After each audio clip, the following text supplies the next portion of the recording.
Hey there, this is my Mack defense review, and this is how it feels to have everything and nothing. So first off, I'll highlight that the video in the top right shows you how to get this truck in the Season 10 British Columbia update. Starting off, we'll take a look through the truck setup and arrangement, starting with the engine. For the engine, I've chosen the MC V813T, granting a power-to-weight rating of A.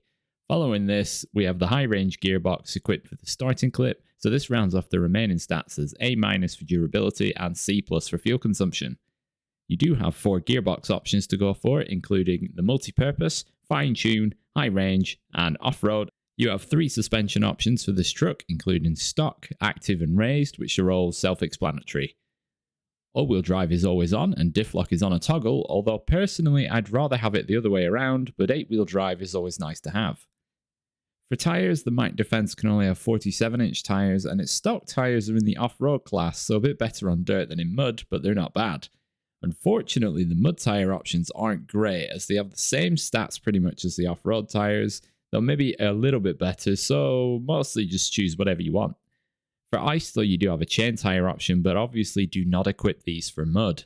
For frame add-ons, there are only 3 that you cannot equip, which include the new super heavy frame, the medium log frame, and the magnetic metal detector, which opens you up to a massive amount of potential for jobs that this truck can perform. It does also have a little roof rack holding 150 repair points and 80 litres of fuel, but this will decrease your power to weight ratio. My main issue with the add-ons though is that the high and low saddles are based in the same place, so when cresting hills using a low saddle and a regular semi-trailer, you're likely to catch the semi-trailer on the truck chassis, which will be really bad if the trailer's full of cargo. As mentioned, the starting clip here is using the high-range gearbox, which is excessively thirsty for not much gain overall. I witnessed consumption rates of up to 27 litres per minute depending on the surface, either in high gear or the low automatic gears. With steel beams loaded on, hills are a bit of a struggle, especially where rocks appear, though rocks are awkward for every truck. I drove the route to the factory and then to the Kenworth mission and used most of my fuel, which compared to the Azov 6, which only used 150 litres for the whole journey, the Mack used 300. For another test, I drove the switchback route up the mountain in Duncan Bay, hauling a semi-trailer. Again, fuel consumption was very high, though the truck's steering is very tight, but as mentioned, the low saddle is too far forward on the chassis, so when cresting hills it leaves the potential to lift the front axle into the air if you've got cargo on board. Over to Tamir for some mud trials, and here you can see the Mack with the multi-purpose gearbox and long logs by the garage in the Drownlands using MSH1 tyres, and it's a slow crawl through the mud by the garage, but the truck does make it through. If you added flowing water into the mix, such as in Zimnogorsk, then we're not getting through there in one piece without a winch.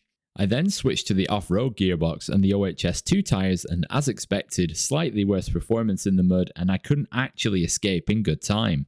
However, the fuel consumption rates for both the off-road and multi-purpose gearboxes were very similar and far more reasonable than the high-range gearbox, so I would suggest using one of the 2 of those.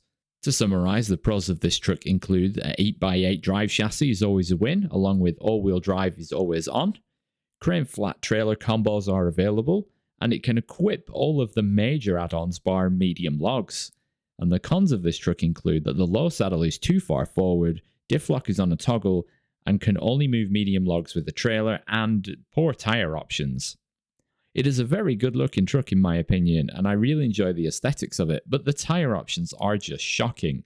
Why doesn't it have access to UOD, OHD, or Anco tyres? More options, more good.